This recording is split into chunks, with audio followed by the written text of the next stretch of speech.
Good morning students. Online WhatsApp classes में आप सभी का स्वागत है। मैं अंकित सोनी आज आपके सामने लेकर आया हूँ क्लास 12th कॉमर्स की अकाउंटिंग चैप्टर में पार्टनरशिप चैप्टर से कुछ क्वेश्चंस। ठीक है, तो हम पार्टनरशिप के बारे में बात करते हैं। Let's start. यस स्टूडेंट्स, तो इसके पहले वाली वीडियो में हमने सीखा था कि पार्टनरशिप क्या होती है। मीनिंग और कैरेक्टरिस्टिक्स हम पार्टनरशिप की कंप्लीट कर चुके हैं। पार्टनरशिप क्या थी कल? व्हेन टू और मोर पर्सन वर्क टुगेदर, मतलब जब दो या दो से अधिक व्यक्ति कोई भी बिजनेस साथ में रन करते हैं तो पार्टनरशिप कहलाती है। और मतलब दो व्यक्ति एक साथ काम कर रहे हैं तो उनके बीच में क्या है, कहीं ना कहीं अंडरस्टैंडिंग का होना ज़रूरी है। और अंडरस्टैंडिंग कब होगी? जब दोनों की सोच एक जैसी हो। ठीक है, बट अगर ऐसा नहीं है तो उनके बीच में क्या होता है, एक समझौता होना ज़रूरी है। समझौता समझते हो ना आप? एग्रीमेंट। यस। तो उन पार्टनर्स के बीच में जो एग्रीमेंट होता है उसी को हम पार्टनरशिप डीड कहते हैं। समझ में आ रहा है? यस। तो अब अपन बात करते हैं पार्टनरशिप डीड की। मतलब पार्टनरशिप डीड जब भी आए तो आप समझ जाना कि पार्टनर्स के बीच में जो भी एग्रीमेंट हुआ है वो डीड है। तो पार्टनरशिप डीड और partnership agreement is that document which define and describe the rule and condition for conducting business of the firm. If no such agreement is prepared, the provision of Indian Partnership Act 1932 shall apply. Okay, मतलब क्या हुआ इसका कि partnership deed या partnership agreement क्या है? एक document है। ठीक है, जो डिफाइन करता है, क्या डिफाइन करता है? बिजनेस के रूल्स और कंडीशंस, कि क्या कंडीशन, क्या रूल अपन फॉलो करेंगे। जब दो या दो से ज़्यादा लोग काम कर रहे हैं तो उनके रूल बनाने पड़ेंगे, कुछ कंडीशन डिस्क्राइब करनी पड़ेगी। वो काहे में डिस्क्राइब होगी? पार्टनरशिप डीड में, उस एग्रीमेंट में डिस्क्राइब होगी। हाँ, और इसमें फिर बताया गया कि अगर कोई पार्टनर, अगर ऐसा कोई पार्टनरशिप डीड या एग्रीमेंट नहीं बनाते हैं और उनके बीच में मान लो कोई डिस्प्यूट या कोई झगड़ा होता है तो वो सॉल्व तो करना पड़ेगा। तो सॉल्व कैसे होगा वो? उस कंडीशन में Indian partnership act 1932 act apply होता है। उसमें कुछ रूल्स बताए गए हैं, वो अप्लाई होते हैं। ठीक है, वो अपन आगे पढ़ेंगे। तो आपको पार्टनरशिप डीड का मतलब समझ में आया ना? मतलब एक एग्रीमेंट है, सीधी बात है, पार्टनर्स के बीच में। ओके, अपन आगे बात करते हैं। Object of preparing partnership deed, मतलब पार्टनरशिप डीड या वो एग्रीमेंट बनाने के क्या उद्देश्य होते हैं। तो the primary object of preparing the partnership deed is efficiently conduct the partnership business and determine the mutual right and duties of partners so that there may be not be any dispute in future। मतलब मुख्य उद्देश्य क्या है partnership deed बनाने का? कि जो business है पार्टनरशिप का वो इफ़िशिएंटली रन हो, अच्छे से रन हो, अच्छे से बिजनेस चले। ठीक है, जिसमें क्या होता है, डीड में उन पार्टनर्स के राइट्स, उनकी ड्यूटीज़ सब क्लियरली लिख दी जाती है एग्रीमेंट में, जिससे क्या हो कि भविष्य में मान लो उनके बीच में कोई झगड़ा ना हो। यही उद्देश्य क्या कि मान लो अच्छे से बिजनेस रन करता रहे, पार्टनर्स के बीच में कोई झगड़ा ना हो, ये इसका मेन उद्देश्य होता है। ठीक है स्टूडेंट, आगे चलें। यस। तो अब क्वेश्चन, वेरी इंपॉर्टेंट क्वेश्चन है ये, जो कि बोर्ड एग्जाम में मोस्टली पूछा ही जाता है 4 मार्क्स में। ओके स्टूडेंट, तो इसको ध्यान से सुनिएगा आप। तो क्वेश्चन ये है कि कंटेंट ऑफ पार्टनरशिप डीड या subject matter of partnership deed. Content मतलब समझ में आ रहा ना? मतलब जब पार्टनरशिप डीड आप बनवाएंगे, पार्टनरशिप बिजनेस कर रहे हो, पार्टनरशिप डीड बनवाने जाएंगे आप, तो उसमें क्या क्या कंटेंट आपको लिखना है। ओके, तो अपन जनरल मैटर्स की बात कर रहे हैं। ये क्वेश्चन वेरी इंपॉर्टेंट क्वेश्चन है। ओके, तो अपन बात करते हैं सबसे पहले जनरल मैटर्स की। सबसे पहले पार्टनरशिप डीड में जो लिखा होता है, name and address of the firm. Firm मतलब आपका जो फर्म, जो बिजनेस है, उसका नाम और उसका एड्रेस लिखा होना है। अब firm can have any name, business अपना कुछ भी नाम रख सकता है, but it should not B resemble the name of an existing firm. मतलब नाम कुछ भी रखो लेकिन वो इतना मिलता जुलता ना होना चाहिए कि उसके जैसी कोई ऑलरेडी कोई फर्म मार्केट में अवेलेबल हो। समझ में आ रहा है? जैसे कि फॉर एग्जांपल एक मार्केट में शॉप है, युवा ग्रुप के नाम से कोई इंस्टीट्यूट है। ठीक है, तो अब अपन बात करते हैं कि अगर कोई एक और पर्सन आता है, एक और कोई नई पार्टनरशिप फर्म करते हैं तो वो युवा ग्रुप के नाम से नया सेंटर नहीं इस्टेब्लिश कर सकते। क्यों? क्योंकि वो ऑलरेडी बिजनेस मार्केट में है। उसके लिए क्या करना पड़ेगा आपको? नाम ऐसा चॉइस करना है जिससे कि कस्टमर्स को कंफ्यूज ना हो। ठीक है। And it should not be such as confusing it's a relation with central और स्टेट गवर्नमेंट। और ऐसा कोई शब्द वो पार्टनरशिप फर्मों में ना लिखे जिससे ये शो हो रहा है कि ये सेंट्रल गवर्नमेंट या स्टेट गवर्नमेंट से अप्रूव्ड है ना। अगर अप्रूव्ड है तो लिखें, लेकिन ऐसा कोई भी भारत सरकार द्वारा मान्यता प्राप्त अगर नहीं है तो आप नहीं लिख सकते हैं ये। ओके ना।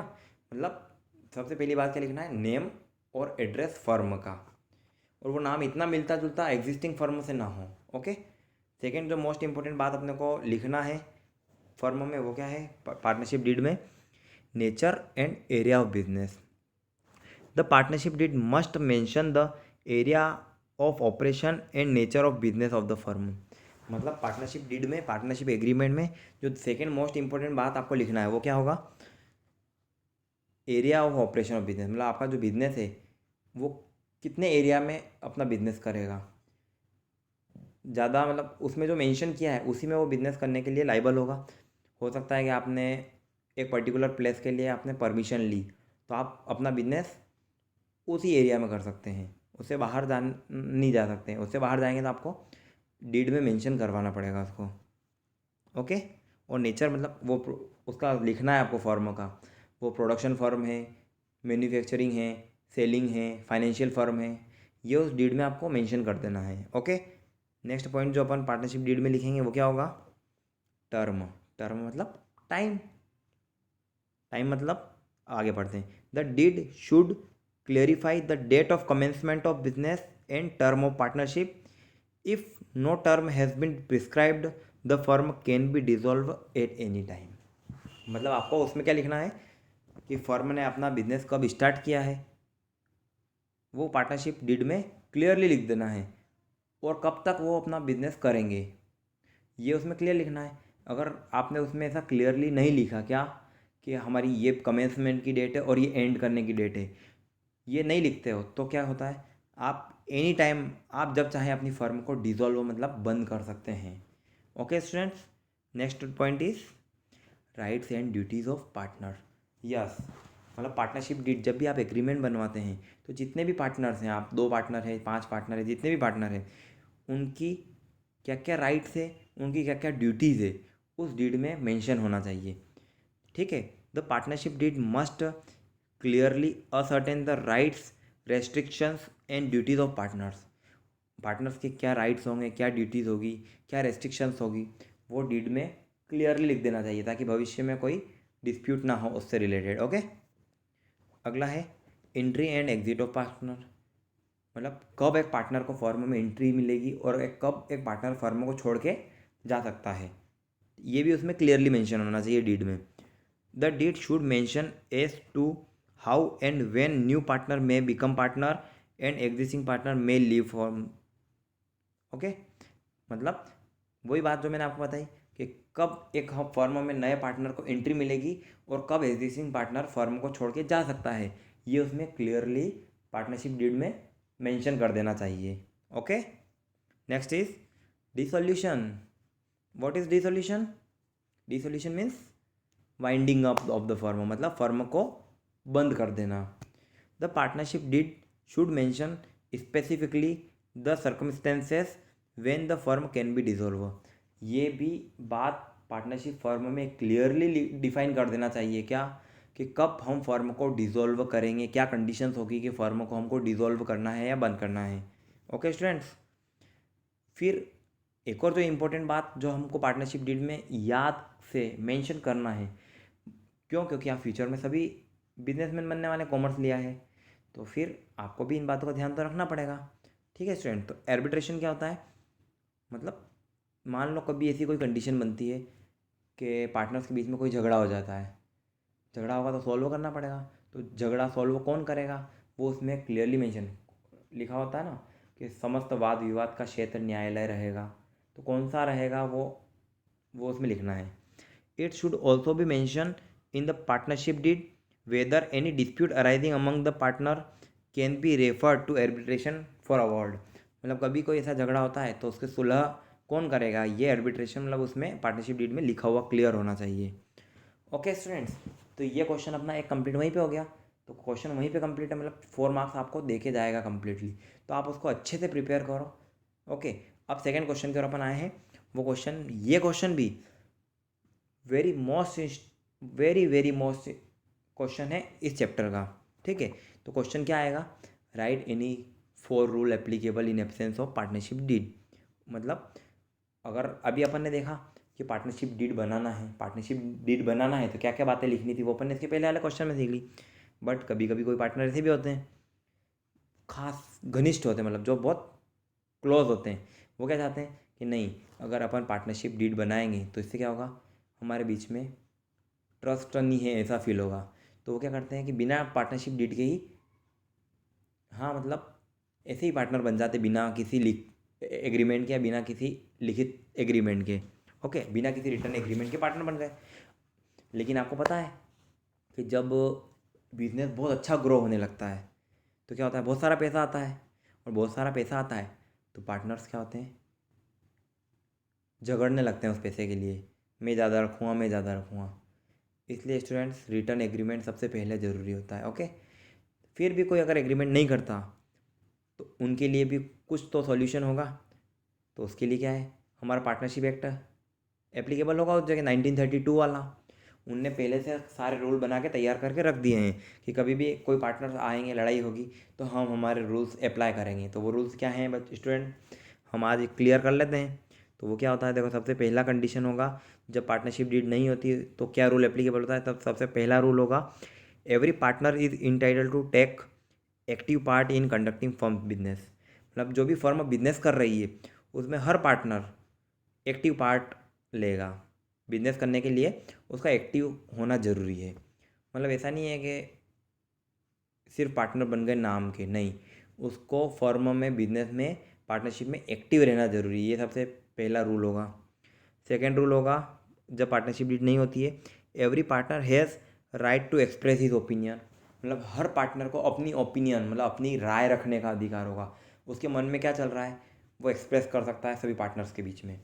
ठीक है, थर्ड इंपॉर्टेंट पॉइंट होगा, every partner has a right of access and inspect the books of the firm.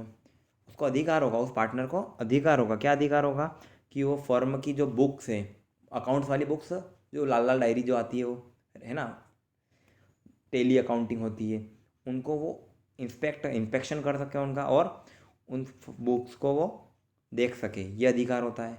ठीक है, अगला जो रूल एप्लीकेबल होगा पार्टनरशिप डीड के एब्सेंस में, वो होगा, no remuneration shall be paid to any partner for working और कंडक्टिंग बिजनेस। मतलब चाहे पार्टनर सुबह से शाम तक फर्म में, बिजनेस में अपना काम करता है, और एक पार्टनर ऐसा है जो बिल्कुल काम नहीं करता है, तो वो जो एक्स्ट्रा काम कर रहा है वो क्या रेम्यूनरेशन या सैलरी की डिमांड करेगा। और अगर उनके बीच में कोई एग्रीमेंट नहीं है तो नो सच रेम्यूनरेशन, मतलब वही रेम्यूनरेशन बोलो या आप उसको उसकी सैलरी बोलो या वेजेस बोलो, वो नहीं मिलता है। ओके, तो आपको याद रख क्या रखना है कि अगर पार्टनरशिप डीड नहीं है तो नो सैलरी एंड वेजेस और no remuneration will be paid to any partner, चाहे वो कितना भी काम करे। Okay, next point is, the profit shall be shared equal by all the partners. मतलब प्रॉफिट चाहे 1 रुपये का हो, चाहे 1 करोड़ रुपये का हो, वो क्या होगा, सभी पार्टनर्स के बीच में इक्वली डिस्ट्रीब्यूट होगा। चाहे वो कितनी भी कैपिटल लगाए, चाहे वो कितने भी काम करे, profit shall be equally distributed. Okay, समझ में आया ना आपको। फिर आगे बात करते हैं। Yes, no interest shall be paid on capital of partner, if partner is entitled to interest it will be paid only out of profit. मतलब क्या, कि अगर पार्टनरशिप डीड नहीं है, रूल एप्लीकेबल करना है अपने को, उसका पार्टनरशिप एक्ट 1932 का, तो वो क्या कहता है कि चाहे आपने कितना भी कैपिटल फर्म में लगाया, चाहे आपने 1 रुपया लगाया है या वही 1 करोड़ रुपया लगाया है, तो उसके लिए आपको किसी भी प्रकार का कोई इंटरेस्ट ऑन कैपिटल फर्म की ओर से नहीं दिया जाएगा। ओके, याद रखना, ये सारे रूल कब एप्लीकेबल हो रहे हैं, जब पार्टनरशिप डीड आपने नहीं बनाया है। ओके, सेवन्थ पॉइंट क्या होगा आपका, if a partner advance money in addition to his capital he shall be paid interest 6% per annum. याद रखने वाली बात है, वेरी इंपॉर्टेंट, ऑब्जेक्टिव भी बनता है इससे। ठीक है, तो क्या होगा कि अगर किसी पार्टनर ने कैपिटल के अलावा अगर फर्म को कोई एडवांस दिया है तो वो लोन के रूप में काम आता है, उसको लोन बोलते हैं अपन। अगर कैपिटल के लिए दिया तो कैपिटल है, लेकिन जब कैपिटल के अलावा और ज़रूरत पड़ी और उसने फर्म अपने घर से पैसा ला कर दिया तो वो लोन कहलाता है। तो उस कंडीशन में अगर इंटरेस्ट ऑन लोन है तो 6% पर एनम पे करना होगा फर्म को। ओके, चाहे उस बुक्स में लिखा हुआ है या नहीं लिखा हुआ है, आपको 6% per annum interest on loan पे करना है, याद रखिएगा।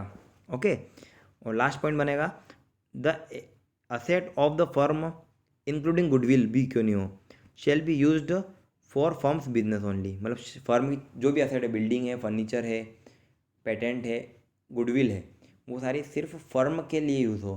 कोई पार्टनर अपने पर्सनल यूज़ के लिए उसको यूज़ नहीं कर सकता है। ओके स्टूडेंट्स, ये अपने आज के 2 क्वेश्चन वेरी इंपॉर्टेंट कंप्लीट हुए हैं। ठीक है, आसानी से इनको आप समझें, बुक्स में और अच्छे से डिटेल देखें। और दोनों क्वेश्चन, ये बात श्योर है, आप प्रीवियस ईयर के पेपर उठा के देखेंगे, ये क्वेश्चन कहीं ना कहीं आपको इस चैप्टर से ज़रूर थ्योरी में ज़रूर मिलेंगे। ओके स्टूडेंट, तो अगर आपको इन क्वेश्चंस में कोई भी डाउट है तो आप मुझसे डायरेक्टली कांटेक्ट करिएगा, मैं आपको क्लियरली समझा दूंगा। Okay, thanks for watching. घर पे रहें, व्यस्त रहें, स्वस्थ रहें। ठीक है, थैंक यू स्टूडेंट्स।